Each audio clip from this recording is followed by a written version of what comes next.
E como prometido ontem, hoje a gente continua o bate-papo com Fernando Warpechowski e hoje nós vamos tratar, sim, da safra de milho, nós vamos tratar da sanidade do milho, já que muitos lugares ele já está plantado, já está ali em V3 e outros ainda estão por plantar. Fernando, boa tarde.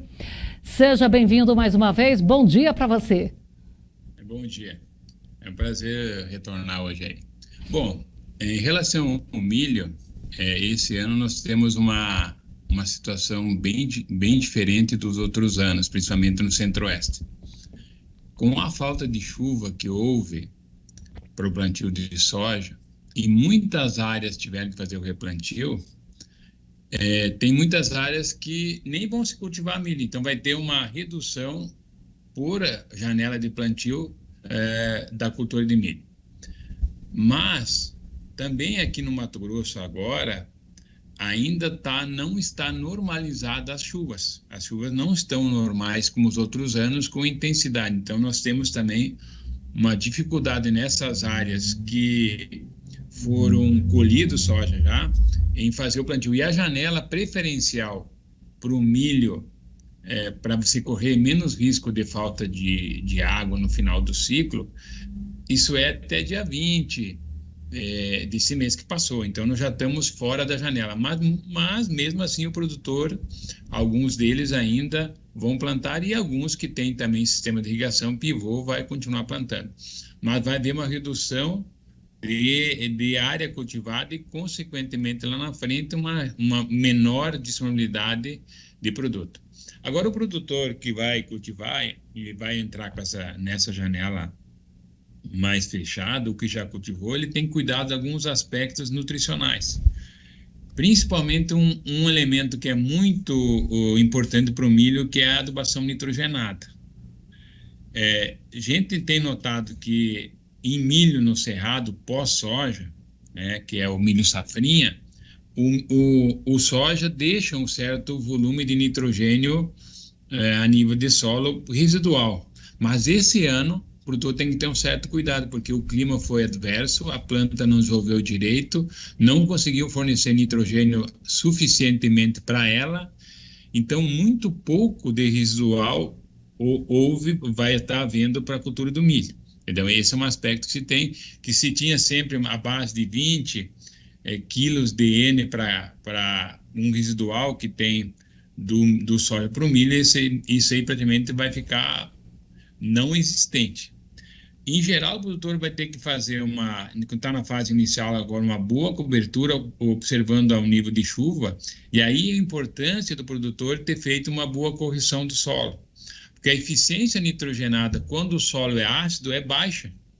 Porque quando você joga uma ureia, sulfato de amônio no solo, para ele sofrer o processo de assimilação, no solo nós temos duas bactérias, nitrosomonas e nitrobacter, que transformam a ureia e amônio para nitrito e depois nitrato. Para a planta é a forma preferencial da absorção dela. Se nós temos um solo mais ácido, essa transformação é mais lenta, então você perde eficiência na tua adubação nitrogenada. Então, esse é outro aspecto. Se você tem um solo não bem corrigido, você tem que compensar um pouco isso. Além disso, não só a aplicação desse nitrogênio que você faz na fase inicial, V2, V0, antes do plantio em solos argilosos, se for um solo misto para arenoso, você vai ter que fazer parcelamento, daí você coloca parte no início do plantio, parte com V4 por aí, e parte lá com V8 até V0, que a gente chama o VT, que é o início da floração, você vai parcelando em solos mais mistos, dependendo do nível de chuva. Mas quanto antes essa planta tiver nitrogênio, mais ela expõe o seu potencial genético. Mas quando você colocar esse volume de nitrogênio, principalmente se for ureia, nós temos que cuidar dos nutrientes que tem que ter na planta para a planta absorver ele. Quando você joga a ureia e entra uma ureia na planta, um ureídeo, entra dentro da planta, essa ureia tem que ser fracionada, quebrada. E a planta tem uma enzima chamada urease, que ela faz essa quebra para que esse nitrogênio se forma uma forma assimilado para a planta fazer proteína, depois aminoácido e proteína. Então precisa ter nessa planta níquel para essa ureia funcionar, para essa urease funcionar para quebrar a ureia. E depois ter molibdênio dentro da célula da planta para ela fazer a assimilação para a produção de aminoácidos para fazer proteína. Então, isso é essencial. Então, não adianta você só pensar em usar nitrogênio, uma quantidade ideal de 100 pontos, 120 pontos, até em áreas com irrigação, 150 pontos ou mais, dependendo do potencial produtivo, você ter abastecido nisso. Além disso, Fabiola, nós estamos tendo esse ano um dilema muito grande. Além dessa falta de água que nós estamos tendo, que deu estresse de produtividade na nossa cultura, excesso de calor, excesso de luminosidade, nós estamos enfrentando isso no milho também. Então, não saímos ainda, né, do processo de falta de água e clima mais ameno. Então, a planta entra em estresse mais antecipado. E nós podemos também fazer o uso de alguns produtos para mitigar esse estresse. O que é mitigar? Fazer com que a planta produza elementos que consiga se adaptar a essa situação e consiga expor melhor a sua produção genética. E aí você tem produtos à base de compostos à base de algas, principalmente, tem várias algas, nós podemos citar umas algas muito comuns usadas, como Ascophyllum nodoso, como Capaficus arverese, como Durvillaea podatória, entre outras, de clone e outras algas, que você joga na planta, sabe o que ela faz? Ela induz a planta a produzir os compostos de defesa. Ela chama-se elicitores, ela ativa a planta a produzir isso. Ela, quando sofre esse estresse, ela demora pela seleção genética, lá, de ter feito separação de genes para a produtividade. Esses genes mais, digo assim, que são mais dormentes dentro da planta, estão lá no fundo da genética dela. Então, ela expõe ela a produzir isso. Isso é importante o produtor também fazer uso disso. E, além disso, é importante, além da adubação que se faz de nitrogênio, de fósforo e potássio, nós também podemos fazer o uso também de cálcio, magnésio e enxofre na base dessa adubação, mas usar os micros também nessa lavoura. Claro, muitos deles podem fazer suplementação, como o zinco, por exemplo, e cobre na suplementação matéria, mas muitos devem ser feitos antes do plantio. A gente chama micros granulados de solo, entendeu? Então, fazer os chamados MIB de solo, você usar lá micros de solo e também bora. Por exemplo, a nível de cerrado, você sabe, por exemplo, que se a gente tem um nível de boro abaixo de 0,5, ele está deficiente. Então, vai restringir o sistema radicular. Então, não adianta você botar toda a adubação de macro se você limita num micro. Você tem também cobre, que não pode estar abaixo de 0,8, manganês em pH 6 abaixo de 5, abaixo de pH abaixo de 5, abaixo de 2, e zinco a menos de 1. Então, se na análise de solo esses nutrientes estiverem carentes, a planta vai perder potencial. Então, muitas vezes o produtor pensa, eu boto um macro, põe uma boa quantidade de fósforo, põe uma boa quantidade de nitrogênio, põe uma boa adubação potássica e esquece dos outros. Então, hoje nós temos materiais de genética muito evoluída de milho que nós conseguimos colher em safrinha 9.000 quilos, né? Que antigamente eu ainda não colhia nem em safra 6.000 quilos. Então, aumentou muito o pessoal. Então, essa exigência, a mesma coisa que acontece com soja, nós temos essas exigências altas para a cultura do milho. Bom, eu já quero registrar aqui a participação do Alex, lá de Canarana, já está pedindo para depois a gente disponibilizar o link da entrevista também, porque além da televisão, que a gente está no Brasil todo, também a gente tem aí a transmissão pelo canal Sucesso no Campo no YouTube. Alex, pode ter certeza, nós vamos disponibilizar, tá? Ali pelas 15h já está disponível. E tem a pergunta aqui de um telespectador, ele pergunta se usar o silício na adubação pode ajudar a minimizar o estresse da planta, professor? Era o próximo assunto que eu já ia tocar nessa questão. É o seguinte, as plantas, em geral, elas absorvem silício. Mas ele não é considerado um nutriente essencial, porque a planta, na fisiologia, se diz só é essencial que se a planta não consegue, sem ele, terminar o ciclo. Mas o silício é benéfico É um elemento benéfico. Exemplo, nós podemos viver aí, Fabélia, sem ar-condicionado, não é verdade? Aí no estúdio, mas se tiver ar-condicionado é meio benéfico para a gente. A gente pode viver sem, por exemplo, um protetor solar, mas ele é benéfico. Então, esse silício é benéfico para as plantas, porque ele entra na planta junto com o boro, num lugar chamado aquaporina. Então, toda vez que a planta absorve a água, ele entra na forma de ácido silicílico, entendeu? Sílico. Então, ele entra dentro e vai se depositando nas entreparedes da planta e vai fazendo uma proteção contra pragas e doenças. Mas também ele faz uma proteção contra calor e temperatura alta, exceto temperatura e luminosidade. Então, ele protege a planta como se fosse um protetor solar. Então, em milho, principalmente, que é uma planta acumuladora, diferente do soja, ela é muito importante. Além disso, o uso de silício no solo também é muito importante. Por quê? Quando você põe calcário, o calcário é um efeito agregante, ele compacta o solo, que eu falei ontem, mas silício é um evento floculador, então ele melhora a floculação. Além disso, você sabe na pesquisa, o produtor vem colocando lá, Fabélia, todo ano fósforo no solo. Grande parte desse fósforo que nós colocamos no solo, ele fica preso na argila, nos óxidos de ferro e alumínio, fica preso ali. Então vai colocando parte da planta, pega e parte vai ficando no solo, fora total.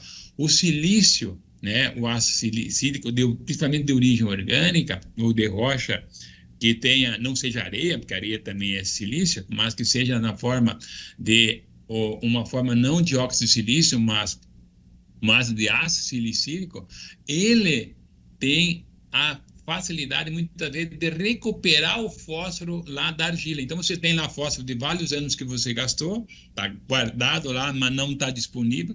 Você joga silicatos, principalmente, ele vai recuperar parte disso.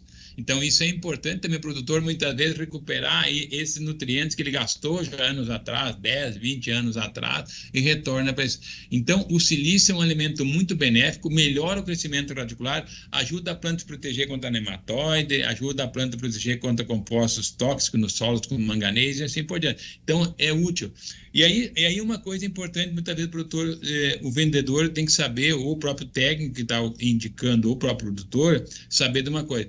Os silicatos são complementares à calagem, não são substitutos, tá? Não é o substituto. Ele melhora. Ele tem efeito tamponante do calcário, mas muito mais baixo. Ele tem menos cálcio e magnésio que o calcário. Mas o que o calcário não faz, ele faz, que é a liberação do silício para a planta e também liberação de fósforo ocluso que tem para a planta recuperar. Então, isso é importante. Então, vai diminuir, recuperar. Imagina você recuperar dinheiro que você não pensava mais, trazer para a tua área. Então, o silício é um elemento chave, né? E aí, ainda mais que o silício também melhora a estrutura interna da folha, a gente chama lá da célula, onde tem lá o retículo plasmático rugoso, onde sintetiza as proteínas. Então, melhora a síntese proteica. E no soja, melhorar a síntese proteica, vai melhorar também a produtividade, que proteína que dá peso no grão.